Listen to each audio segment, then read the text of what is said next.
Et salut à tous, on se retrouve pour une vidéo aujourd'hui un peu particulière. Je pensais que ce serait peut-être intéressant de regarder les patch notes de LoL et qui vont arriver soit aujourd'hui ou dans les prochains jours. En fait, le patch qui va plus récemment sortir.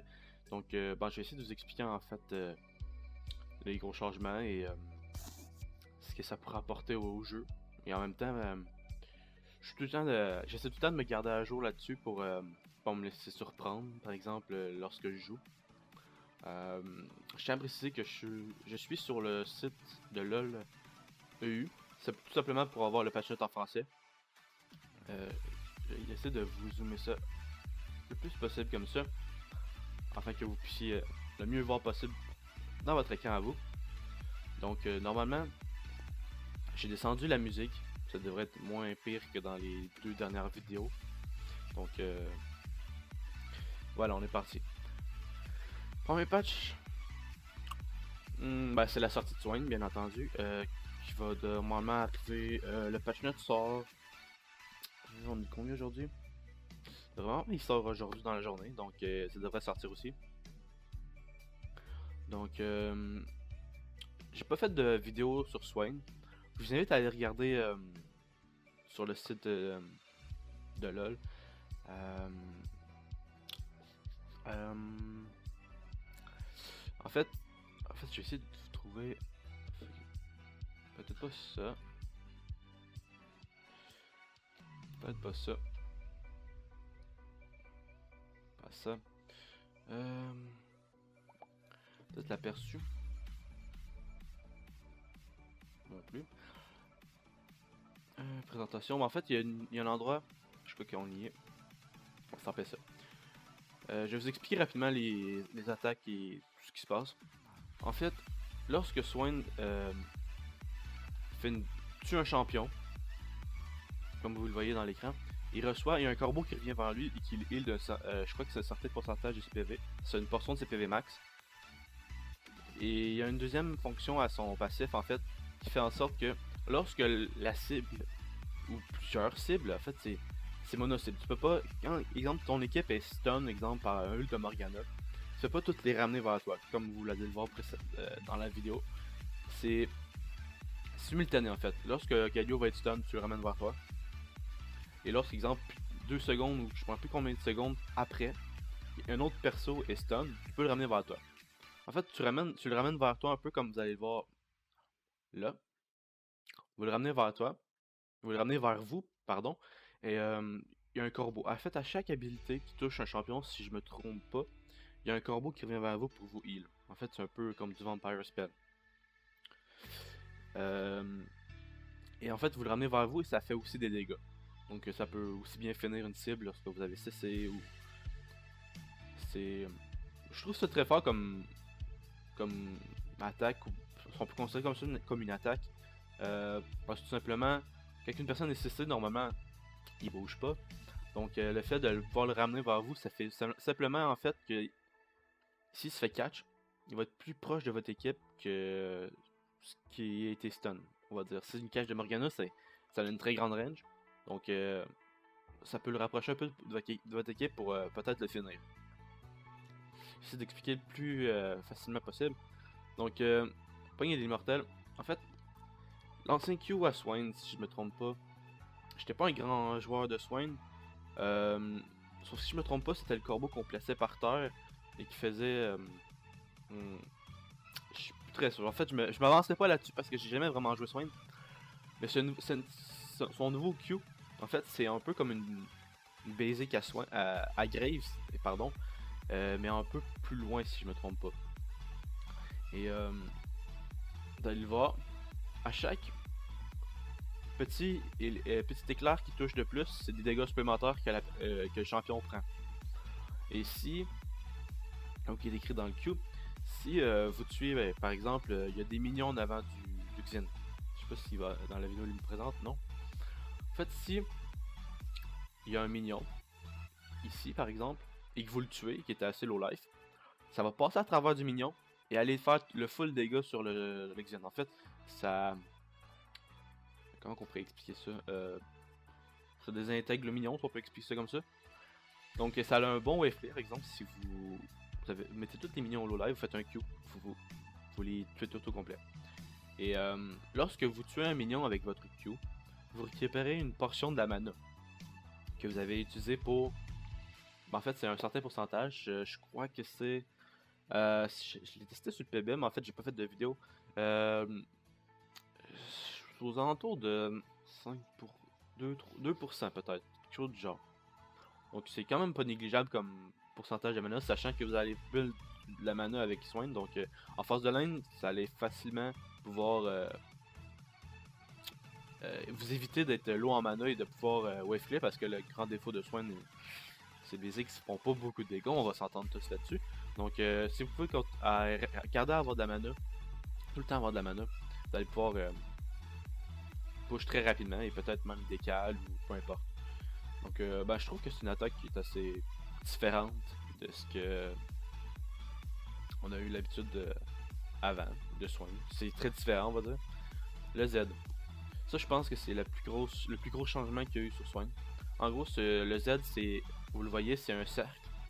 Et lorsque vous allez attaquer avec, vous voyez la range. En fait, c'est pas utilisé comme vraiment pour faire des dégâts. C'est pas un finisher, c'est pas rien. C'est seulement pour prendre de la vision. Donc, c'est pas l'attaque qui va faire le plus de dégâts.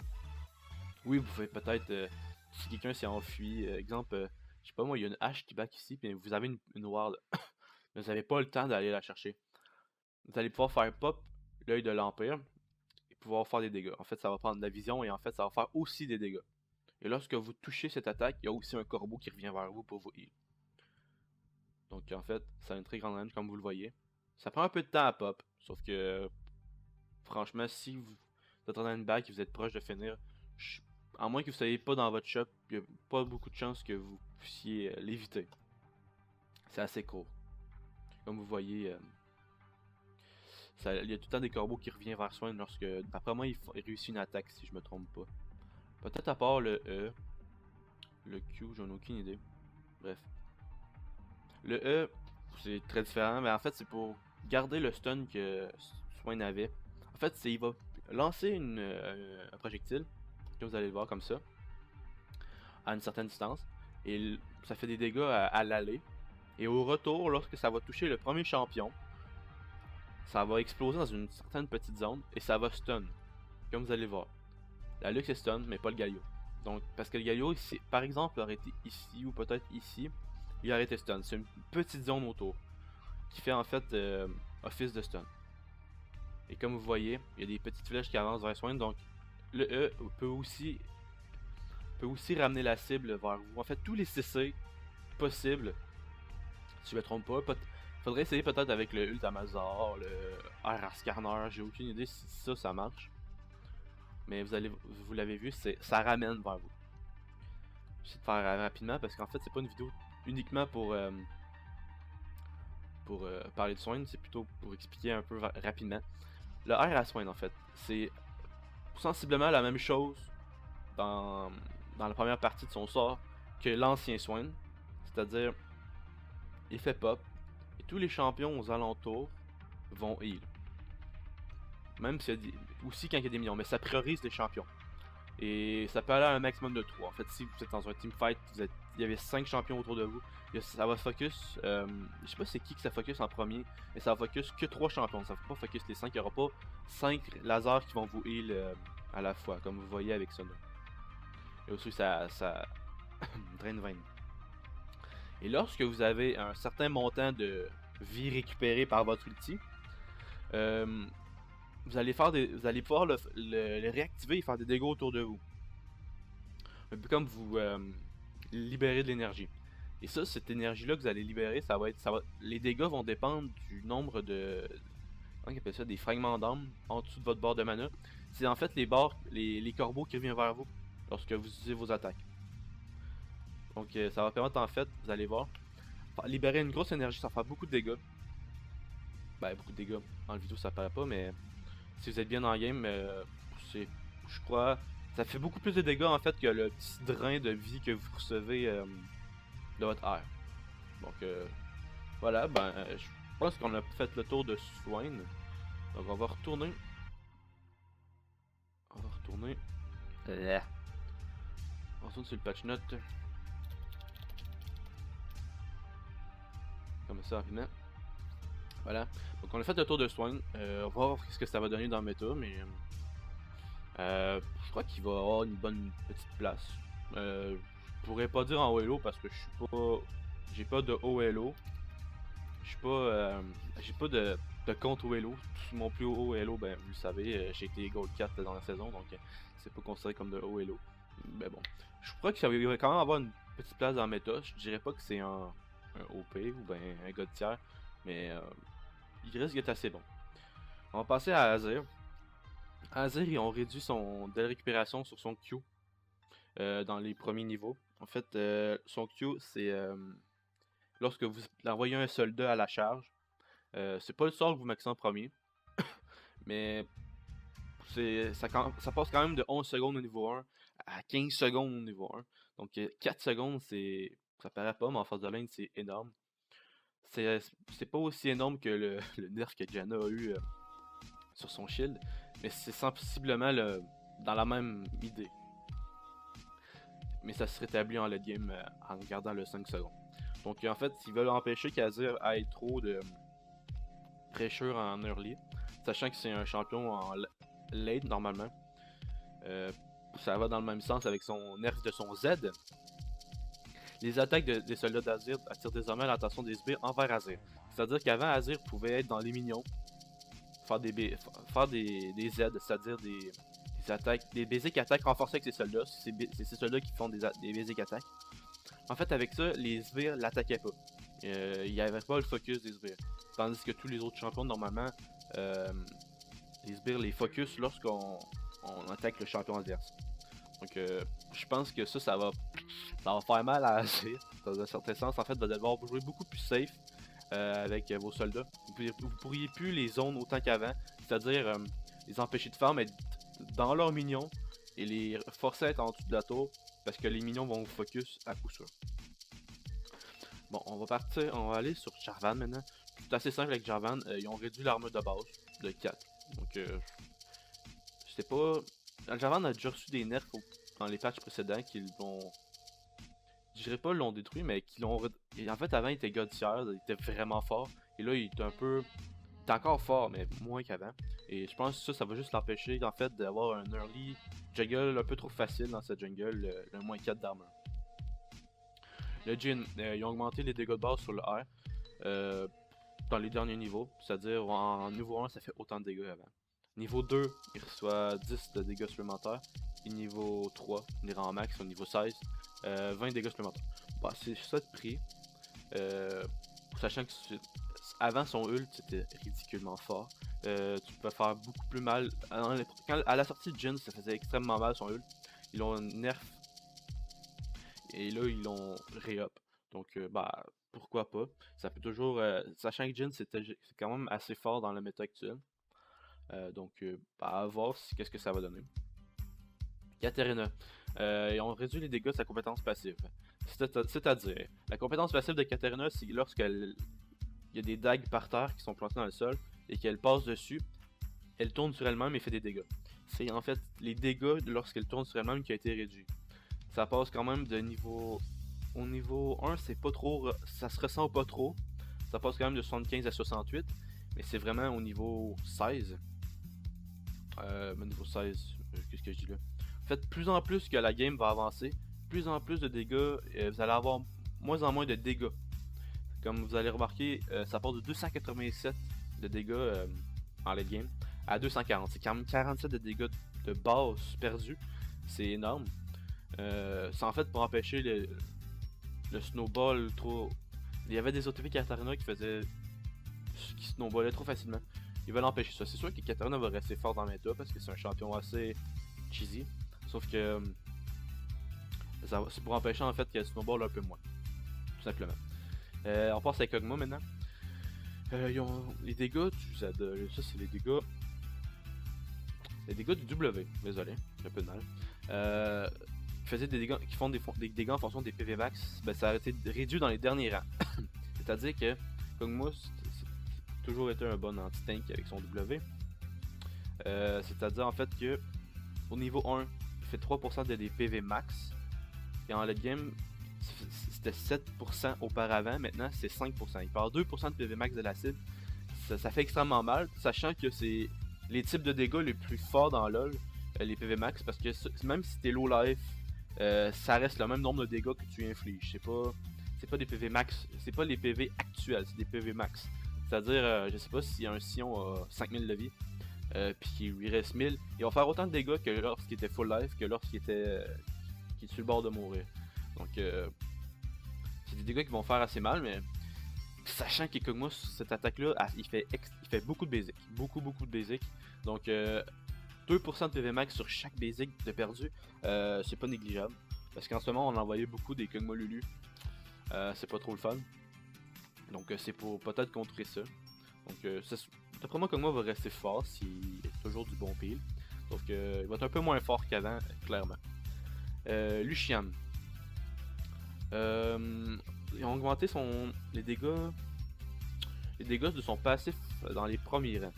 Puis les dégâts critiques passifs. En fait, le passif de Lucian, c'est qu'il faisait des doubles. Que parfois, lorsque la cooldown était là, il faisait double basic. Ou bien à chaque fois qu'il faisait une habilité, il avait double basic. C'est-à-dire, avant, ses dégâts de ce second tir, c'était de 40, 50, 60% des dégâts d'attaque.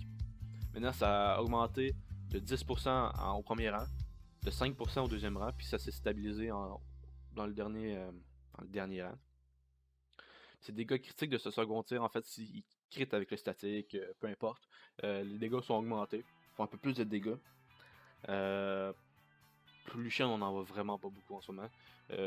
Comparé à toutes les ADC qui ont beaucoup plus de range que lui, que ce soit Caitlyn, même Jinx, Kog'Maw. C'est des choses. C'est ce qui fait que Lucian n'est pas dans la méta actuellement. Même si, oui, ils ont augmenté les dégâts de son deuxième tir, sauf que je crois qu'il faudrait peut-être plus de range pour faire de lui un bon ADC dans la méta actuelle au bot. Master Yi, le champion des bronzes, comme plusieurs monde le disent. En fait, ils ont réduit le coût de mana du Q. Et ils ont augmenté les dégâts de base de l'actif du E. C'est-à-dire, en fait, le Q de Master Yi coûtait 70. Il va encore coûter 70 niveau 1. Sauf qu'en late game, c'est-à-dire, normalement, c'est le sort que tu max avec Master Yi. En niveau max, ça passe de 110 de points de mana à 90, de 20 points de mana. Sachant qu'en late game, si tu tapes rapidement, tu fais souvent ton Q. Donc, c'est quand même pas négligeable le 20 de mana en moins en late game. Pour son E, ils ont augmenté les dégâts de base. C'est-à-dire, lorsque dans les premiers niveaux, lorsque vous preniez le E, il y a des dégâts de base qui sont rachetés à Master Yi. C'est-à-dire, vous avez, je sais pas, 70 de dégâts de base avec le champion. En jungle, par exemple, quand vous êtes en jungle, vous prenez un point dans le E, et vous l'aviez pas auparavant. Vous allez avoir 18, vous aviez 14 de dégâts supplémentaires. C'est-à-dire que vous passez de 70 à 84. Donc, c'est quand même pas dégueu. Et là, ils ont augmenté en early pour qu'il y ait un peu plus d'AD en early pour qu'il snowball peut-être un peu plus qu'avant. Parce que disons qu'en dans la méta actuelle, Master Yi, il y avait de la misère à trouver sa place. Et ça se stabilise en late game pour rester à 50. Et ils ont aussi augmenté le ratio. En fait, le E, il y a deux passifs. C'est-à-dire, lorsque vous l'activiez pas, vous avez un dégât de base supplémentaire. Et lorsque vous l'activiez, vous aviez des dégâts bruts sur le E. Puis je crois que c'est... Si je me rappelle, c'est dans ça qu'ils ont augmenté. C'est-à-dire, avant, c'était un ratio de 25 de dégâts supplémentaires. C'est-à-dire, lorsque vous achetiez de l'AD, c'est ça, les dégâts supplémentaires. C'est pas... Les dégâts totaux, c'est les dégâts de base du champion, plus les dégâts du acheté. Les dégâts supplémentaires, c'est seulement les dégâts que vous aviez acheté. Exemple, vous achetez une BF, c'est 40. Donc ça compte dans le 25. Et là, ils ont augmenté ça à 35 au lieu de 25. Donc c'est un petit 10 de supplémentaire qui ferait pas de mal. À voir, je crois que ça a peut-être potentiel, peut-être plus qu'avant, c'est clair, avec ce up là. Donc on va voir ce que ça va donner. Ryze, c'est simple. Lorsque Ryze, avant, faisait son ult et Zonia, il faisait TP par son ult en Zonia. Donc en fait, c'était un échappatoire beaucoup trop facile pour le champion. parce qu'il n'y a aucun champion qui peut vraiment faire ça, être invulnérable à des CC ou peu importe type d'attaque et se TP out du combat pour se sauver. Ils ont mis à jour ça. Le chronomètre, c'est-à-dire le petit la stopwatch, puis le Zonias. Maintenant, quand ils vont l'activer dans le ult, ils vont tout simplement pas se faire TP par le ult à Ryze, il va rester en place. C'est pour empêcher les échappatoires un peu trop faciles du champion. Voilà. On passe à Sejuani. Ils ont augmenté la CD sur le Q à Sejuani, c'est-à-dire son dash. Ça passe quand même de 13 secondes à 17. Donc, un 4 secondes, c'est pas dégueu. Sachant que c'est pas le sort que tu augmentes en premier sur Sejuani. Donc, tu as beaucoup moins de mobilité à aller dans les niveaux peut-être un peu plus élevés lorsque vous allez commencer à le up comme ça. Et ça stabilise en late game pour revenir à 11 secondes. Mais quand même, le 4 secondes, c'est pas négligeable, sachant que Sejuani, c'est pas un champion qui normalement a beaucoup de mobilité.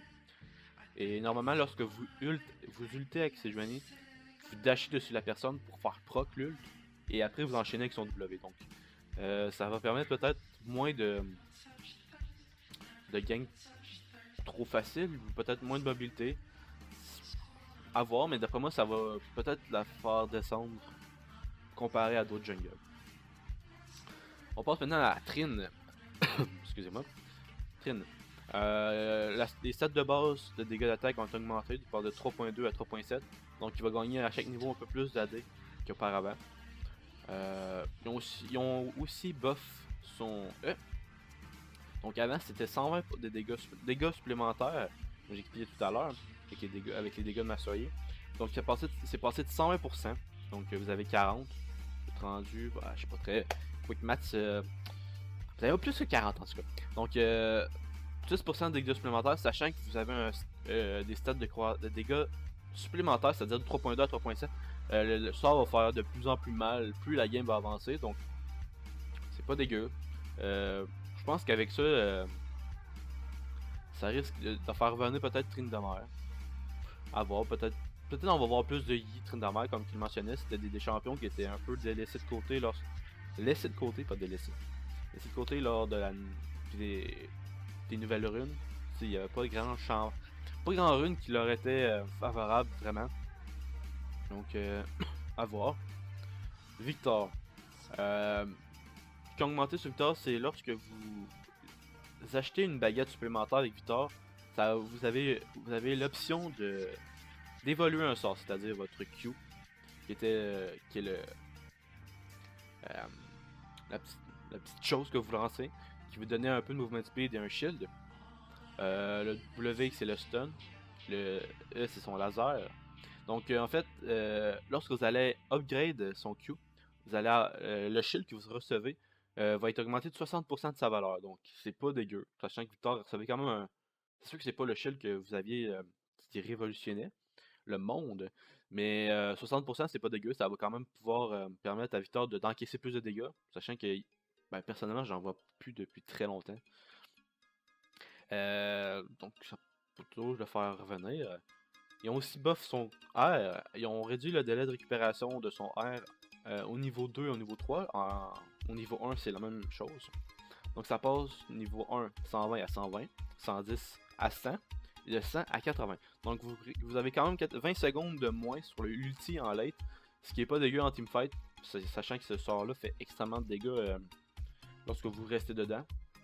Donc sur des bonnes engages, des bons CC, il faut vraiment faire des bons catchs avec Victor maintenant.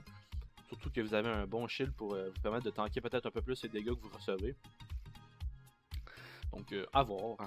Zoé. Zoé. Comment parler de Zoé sans pleurer, hein? C'est simple, tout ce qu'ils ont changé sur Zoé, c'est...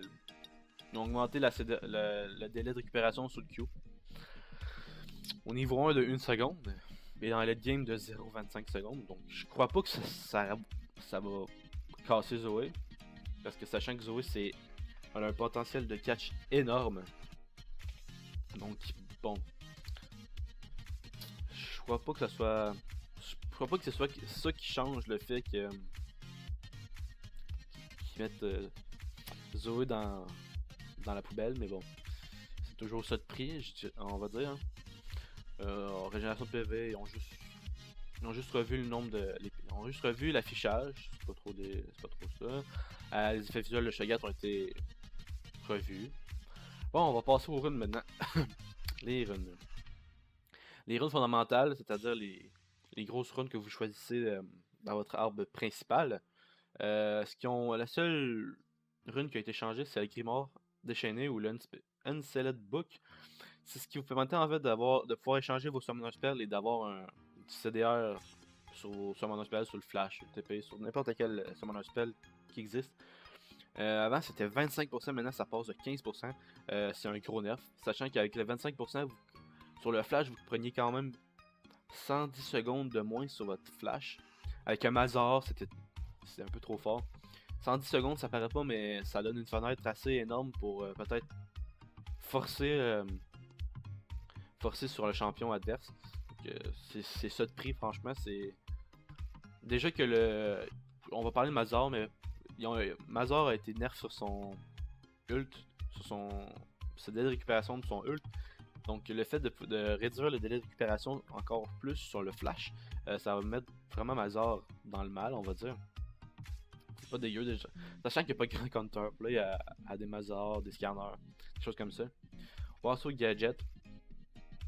En fait, ce qui a été changé en fait,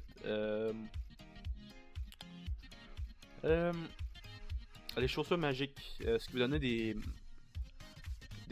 bots gratuitement après un certain temps, a été changé de tiers, c'est-à-dire lorsque vous étiez dans l'arbre inspiration, exemple vous preniez comment ça s'appelle, Glacial Augmenton par exemple. Exemple, prenez Glacial Augmenton, en deuxième palier vous aviez l'Extec, les biscuits et le Zonias.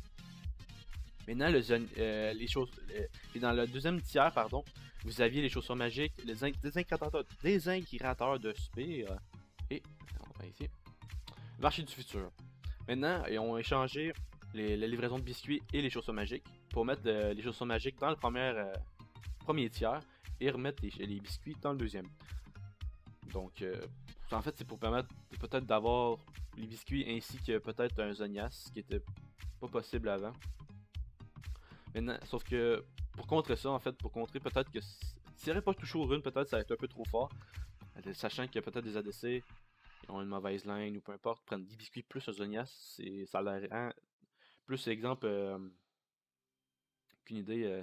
On va prendre un Ez qui prend Cryptomancie avec les biscuits, le Zonias, peu importe. Ça lui donnait trop d'avantages. En fait, ils ont nerf les bots que vous receviez. Donc avant, vous aviez des bots gratuits et vous aviez une remise de 50 pièces d'or sur l'amélioration de bots. C'est-à-dire, lorsque vous vouliez avoir des mercures, les évoluer, au lieu de coûter 800, ça coûtait 750 gold. Donc, vous gagnez 50. Donc, ils ont retiré ça. Donc, ça va, même si vous recevez des bots gratuites, ça va avoir la même valeur. Vous allez payer le même montant que tout le monde pour pouvoir évaluer vos bots. Donc voilà. Le Zonias. Maintenant, lorsque vous utilisiez le Zonias pour évoluer, exemple en GA ou bien en Zonias, le coût de combinaison avant, ça apportait 300 PO lors de l'amélioration. Maintenant, ça en vaut seulement 250. Donc, ça va d'avoir payé peut-être 50 pièces de plus pour avoir votre Zonias ou bien votre GA. Et maintenant, lorsque vous vendez le GA, lorsque vous ne l'aviez pas utilisé, avant ça valait 120 gold, c'était pas négligeable, lorsque peut-être vous ne l'utilisiez pas, pour peut-être vous faire, vous le vendiez pour avoir un avantage, et avoir vos Power Spike plus rapidement. Maintenant ça vaut seulement 20 pièces d'or. 100 pièces d'or c'est pas négligeable, c'est 2 potions. Donc c'est un bon nerf pour le Zonias. Ben, ça va rester fort de toute façon, parce que ça vous sauve de tellement de situations possibles. Un gank early de. Ben, peut-être pas un gank early parce que on a le Zonias quand même à 6 minutes. Mais. Tu sais, un move clutch. Un move que peut-être vous avez perdu la game sur ce move là. Ben vous allez pouvoir Zonias et peut-être sauver ce move là. Donc. Ça reste fort. Ça reste fort. Donc ici, dans cette rubrique là demain. Bof. C'est pas trop ça. il n'y a pas eu de changement quelconque. Donc bon. Dans le tableau des scores, le score de vision de votre équipe est désormais indiqué. Vous le trouverez dans l'emplacement des reliques. C'est-à-dire en fait, lorsque vous allez faire tab, vous allez voir votre score de vision. Je sais pas du tout comment ça fonctionne. Mais bon. Oui, avant de commencer, on va dire, les, les fix bugs et toutes les choses. Mais dites-moi là en commentaire si vous êtes intéressé de savoir les fix bugs qu'il y a eu. Sinon, je vais skip ça et faire en sorte de faire la vidéo un peu plus courte et rester sur les points un peu plus. Et rester plus concis sur les patch notes. Donc, dites-moi là en commentaire. Pour cette vidéo, je vais le faire en entier et vous me direz ce que vous en pensez. Donc, il y a aussi des changements mineurs qui ont été apportés pour aérer les stats et faciliter les comparaisons. C'est-à-dire, lorsque vous faites étape, vous avez des champions. Vous allez faciliter la comparaison de stuff, peu importe. La mise en forme du tableau de score en mode miroir a été modifiée pour que vous puissiez comparer plus clairement les tués, morts, assistances et noms de sbires tués. Donc ça va être un peu plus clair votre KDA ainsi que le nombre de CS que vous avez tué va être un peu plus lisible. Fonction des runes. Vous allez enfin pouvoir cacher les pages de runes préconfigurées, c'est-à-dire toutes les pages que vous utilisez jamais. C'est-à-dire toutes les pages qui vous suggèrent des runes. Vous allez enfin pouvoir les cacher. Et ça, je me rappelle, c'est depuis longtemps que je veux qu'ils s'enlèvent. Parce que ça me sert strictement à rien. J'ai acheté des pages de runes, donc déjà, faire ces runes avant la game, parfois il y en a qui n'ont pas le temps. Parce que c'est... Ben, il y en a qui n'ont pas le temps tout simplement. Donc ça va m'empêcher en fait de se tromper, etc. Les runes fondamentales sont désormais affichées sur l'écran de fin de partie. Donc en fait, lorsque vous allez finir la game, vous allez avoir votre stuff, tous les graphiques, vous allez avoir votre rune que vous avez utilisée lors de votre partie. Si vous chargez de branche principale pendant la modification de vos runes, votre branche secondaire reste intouchée. Donc en fait, si vous changez de rune principale, vous passez peut-être de... Comment ça s'appelle? D'augmentation glaciale dans la rune inspiration à la rune précision, je sais pas, vous prenez jeu de jambes, c'est-à-dire pour vous heal, ben la rune secondaire, si vous aviez en resolve, ne sera pas touchée, il ne changera pas, donc ça va permettre vous allez gagner du temps, afin de ne pas peut-être manquer de temps pour faire vos runes avant le début de game. Si vous n'utilisez pas le mode configuration base, si vous n'avez pas vos graphiques au plus bas, vous allez voir de nouvelles animations sur l'écran de modification des pages de runes. Des petites animations. Le nouveau mode de jeu en rotation pendant les 2 prochaines semaines, ça va être Blood Moon. Donc ce mode de jeu là, c'est seulement des assassins. Vous en avez des gratuits, une liste qui est ici. Et lorsque vous avez des champions achetés, pourquoi j'ai une chanson de Noël? C'est ridicule. C'est ridicule, une chanson de Noël. On n'est pas à Noël. Donc si vous possédez aussi des champions, c'est-à-dire Camille et AZ, vous allez pouvoir les utiliser dans ce mode de jeu là. Et en fait le but c'est vraiment de taper dessus et d'avoir des points. Et, bah, je vous invite à essayer. C'est une bonne façon de se défouler. Et en fait c'est seulement assassiner ce mode de jeu là. C'est pratiquement seulement assassiner. Il y a quelques petites variantes mais bon. Je vous invite à essayer fortement. Donc on va passer aux corrections de bugs. Donc cette fois-ci pour ce bug il n'y en a pas beaucoup. Mais parfois quand je regardais des corrections de bugs, il y en avait une bonne chiasse comme on dit. Donc bon. Un joueur équipé de la rune balai zombie ne crée plus de balai zombie en détruisant un piège créé par un autre joueur. Donc en fait ça ferme en fait que quand tu as la balai zombie, que s'il y a un trap de... Je sais pas. Non pas s'il y a un trap. S'il y a un piège de Nidalee, ben si tu le brises, ça fait pas une balise, c'est pas normal. Les objets de génération de PO continuent désormais d'afficher le nombre de PO qu'ils ont engrangé après la complétion de leur quête. Les systèmes de support, vous allez pouvoir continuer à avoir le nombre de pièces d'or que vous avez gagné. Il disparaîtra plus. Correction de bugs à cause duquel la compétence passive maintien martien de Kalista ne se déclenchait pas toujours à certains niveaux de vitesse élevée. Ça a été corrigé. Correction d'un bug duquel le Z de force de volonté de Syndra ne rendait pas les cibles saisies insensibles aux attaques de Sbire, c'est pas normal. Correction d'un bug à cause duquel, j'ai vraiment du mal, le Z dévoration de Tahm Kench ne rendait pas les cibles dévorées insensibles aux attaques des Sbires. Donc quand vous étiez dans le ventre de Tahm Kench, vous pouvez continuer à recevoir des dégâts des Sbires, c'est pas normal. Question du bug à cause duquel le spire ciblé par le cri de tueur de Sion ne devenait pas insensible aux attaques de spire lorsque vous balancez le spire à l'autre bout du monde. Les icônes de tourelles sur la mini-carte sont désormais correctement détruites dès que les tourelles sont détruites et non pas à la fin de l'animation de leur jauge de PV. Donc sur mini-carte, vous allez seulement voir les tours détruites plus rapidement. Tout simplement. Le fracas meurtrier de Sion réduit désormais correctement son délai de récupération à 2 secondes quand Sion subit un contrôle de foule pendant l'incantation. Ça en fait en sorte que si vous chargez votre Q avec Sion et quelqu'un vous interrompait, avant vous avez le full CD sur votre Q, maintenant vous avez ça s'est réduit à 2 secondes. Donc vous allez pouvoir le remettre 2 secondes après. C'est très bien. Je pensais pas que c'était un bug. Je pensais que c'était seulement dans son gameplay, mais bon.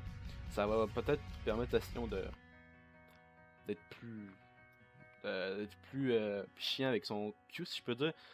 Donc même si vous le cessiez, il va le revoir 2 secondes après. Réaction d'un Réaction d'un bug à cause duquel la réactivation du A enracinement d'hiverne était comptée comme une activation de son ultime par la rune chapeau ultime. Donc c'est pas normal en fait. Si vous faisiez votre Q avec hiverne, vous pouvez stacker le chapeau ultime, avoir son ulti plus rapidement. C'était un peu broken, en fait c'est caché. Il faisait, je sais pas, c'est Q, vous pouvez le faire en les 10 premières minutes de jeu, il avait déjà son chapeau ultime de terminer. Donc ouais. Correction du bug à cause duquel augmenter le niveau du Z de feu intérieur de Sion pendant sa compétence passive gloire posthume ne permettait pas de gagner le bon nombre de PV max en tuant l'unité ennemie. En fait, lorsque vous activez votre Z, lorsqu'il était mort, ouais c'est ça, vous recevez pas le nombre de PV, lorsque vous tuez des minions en étant mort. C'était un bug, c'était pas normal. Rakan de l'aube cosmique n'a plus un début de calvitie. Les effets visuels ne révèlent plus le bas de son crâne. Bon, ben, il sera plus chauve. La lueur du gantelet de Warwick, gardien lunaire, n'est plus mal positionné. Ok, pauvre lui. Le modèle d'Exaïa Cœur Tendre ne disparaît plus quand elle atterrit après avoir utilisé R, Rafale de Plume. Les dagues du R, Rafale de Plume d'Exaïa Cœur Tendre ne sont plus positionnées sous son modèle quand elle retourne vers Exaïa. Ok. La musique des Gardiens des Étoiles n'est plus jouée en même temps que les thèmes musicaux de la Forêt Torturée, de l'Abbé Hurlant et de la Brèche du Cristal. Donc vous avez plus la musique des Gardiens avec les musiques habituelles dans les autres modes de jeu. C'est de faire un mix assez étrange. Les phases dites par certains personnages, quand ils récitent à la base, sont désormais correctement entendues, même quand la caméra ne se trouve plus au-dessus de la fontaine avant la résurrection. Donc, bon. Vous allez quand même avoir le message de mort quand vous n'avez pas la caméra sur votre champion, c'est toujours bien. Les skins à venir. Nasus Festival Lunaire, il est très beau. Je l'ai déjà vu je l'ai testé sur le PBE. Il est très beau. Je vous invite à peut-être aller voir si vous avez le PBE ou peu importe. Allez voir. Vous allez sûrement le voir en game. C'est très beau à voir. Il y a aussi Warwick du Festival Lunaire. Extrêmement beau skin aussi. Xayah et Rakan, cœur tendre pour la Saint-Valentin.